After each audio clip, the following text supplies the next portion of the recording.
ये सर आप देख रहे हैं यहाँ पे ये जितना आपको ये खंडर दिख रहा है सर, इसमें पक्के मकान बने हुए थे पूरे इलाके में। ये पूरे इलाके में सर ये पूरे मकान बने हुए थे। यहाँ पे अच्छे अच्छे मकान थे, डबल स्टोर मकान भी था यार सर पीछे, वो भी बह गया पानी, इतना ज़्यादा पानी आया था।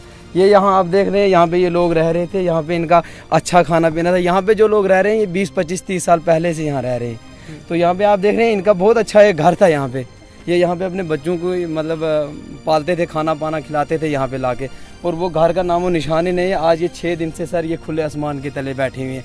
जब भी बादल आसमान पे निकल आते हैं सर, तो इन लोगों को, हम लोगों को यहाँ पे एक डर सा महसूस हो जाता है सर कि अब पानी फिर से आएगा और हम कहाँ जाएंगे।